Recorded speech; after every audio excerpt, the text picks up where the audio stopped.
Quero saudar a você neste dia com a paz do Senhor Jesus, diretamente aqui dos estúdios do Simply Pentecostal. Vamos ao nosso devocional de hoje e encerraremos o Evangelho de Lucas, capítulo 8. E nós vamos começar, então, no versículo 40. E essa história dupla, não é? São duas histórias num mesmo contexto, terminam a narração do capítulo 8 de Lucas. Portanto, Lucas 8:40. Lemos da seguinte maneira: E aconteceu que, quando voltou Jesus, a multidão o recebeu, porque todos o estavam esperando. E eis que chegou um varão de nome Jairo, que era príncipe da sinagoga, e prostrando-se aos pés de Jesus, rogava-lhe que entrasse em sua casa, porque tinha uma filha única, quase de 12 anos, que estava à morte. E indo ele, apertava-o a multidão. E uma mulher que tinha fluxo de sangue havia 12 anos, e gastara com os médicos todos os seus haveres, e por nenhum pudera ser curada. Chegando por detrás dele, tocou na orla de seu vestido, e logo estancou o fluxo do seu sangue. E disse-lhe Jesus: Quem é que me tocou? E negando todos, disse Pedro e os que estavam com ele: Mestre, a multidão te aperta e te oprime, e dizes: Quem me tocou? E disse Jesus: Alguém me tocou, porque bem conheci que de mim saiu virtude. Então, vendo a mulher que não podia ocultar-se, aproximou-se tremendo e, prostrando-se ante ele, declarou-lhe diante de todo o povo a causa porque ele havia tocado e como logo sarara. E ele lhe disse: Tem bom ânimo, filha, a tua fé te salvou. Vai em paz. Estando ainda ele falando, chegou a um dos príncipes da sinagoga, dizendo: A tua filha está morta, não incomodes o mestre. Jesus, porém, ouvindo, respondeu-lhe, dizendo: Não temas, crê somente, e serás salva. E entrando em casa, ninguém deixou entrar senão a Pedro e a Tiago e a João e ao pai e à menina. E todos choravam e pranteavam, e ele disse: Não choreis, não está morta, mas dorme. E riram-se dele, sabendo que estava morta. Mas ele, pegando-lhe na mão, clamou, dizendo: Levanta, menina. E o seu espírito voltou. E ela logo se levantou, e Jesus mandou que se lhe dessem de comer. E seus pais ficaram maravilhados, e ele lhes mandou que a ninguém dissessem o que havia sucedido. Queridos irmãos, lindas histórias, histórias de bênção, história de cura, história de esperança em Cristo, história de soluções, histórias de alegria, que eram de tristeza e tornaram-se em alegria por causa da presença de Jesus. No entanto, de todas as coisas que nós poderíamos olhar nessas histórias, eu quero me ater no versículo 50. Quando Jesus dá uma resposta a uma colocação definitiva, negativa, a uma informação que chegou a Jairo de que a sua filha já tinha morrido. Portanto, não fazia mais sentido incomodar o mestre, a Jesus. De repente, Jesus, ao ouvir isso, vira-se para Jairo e lhe dá uma palavra imperativa. Uma palavra forte que pode até, com certeza, o pegou de surpresa. Uma palavra inesperada, principalmente depois daquilo que ele acabara de ouvir. E a palavra foi uma ordem de Jesus, como disse, imperativa. Ele disse: Não temas. Crê somente. E ele diz por quê? Porque ela será salva. Depois, no versículo 52, quando ele viu os que choravam, ele disse outra ordem: Não choreis. E ele explica o porquê. Porque ela não está morta, dorme. E claro que as pessoas, ao reconhecer um morto, sabem bem chegar à conclusão de que aquela pessoa não está mais viva. Riram-se dele, porque estava morta. O que eu quero chamar a atenção aqui é que não existe mais ninguém que tenha essa autoridade de dizer, de mandar-nos não mais chorar, não temer e somente crer. Muitos pregam hoje de que nós temos que repetir, fazer uma confissão positiva diante de Deus das bênçãos esperadas de Deus para nós. Como quem, pela nossa confissão, possamos gerar as bênçãos.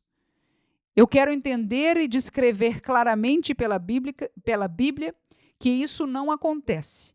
Não aconteceu aqui, não acontece em outros textos bíblicos e, portanto, não deve acontecer em nossa vida. Aqui a palavra de fé, melhor dizendo, a palavra de solução e, portanto, uma ordem de fé veio de Jesus. Ele, ou o Espírito dele, o Espírito Santo de Deus que agora está conosco, pode. Em momentos talvez até inesperados, onde nós estamos gemendo por algum problema, dizer agora não é hora mais de se preocupar, louva. Aleluia. Agradece já, creia. Por quê? Porque ele conhece. Aleluia. Na eternidade, quando nós saímos da dimensão do tempo e entramos na dimensão espiritual, não existe passado, presente e futuro. Eu sei que isso é um conceito difícil de entender, mas eu quero que você entenda que Jesus já sabe o amanhã. Jesus já sabe o que ele permite. Presciência de Deus, onisciência de Deus é uma realidade. Não nos cabe a nós não a temos. Em verdade, temos dificuldade de entendê-la, porque estamos presos a um corpo, presos à matéria, presos ao tempo. No entanto, Jesus, conhecendo de que ele iria operar este milagre, ele é o único que tem poder para dizer a nós, não temas, crê somente. Volto a dizer, o que aconteceu aqui para a pessoa de Jairo não foi a sua confissão positiva, pelo contrário. Na hora que aquela palavra veio para ele, ele estava completamente acabado, porque tinha acabado de vir notícia de que a sua única filha, ainda na idade tenra de 12 anos, tinha falecido. E Jesus entra naquela casa e ainda continua com a voz imperativa, demos ouvido, igreja.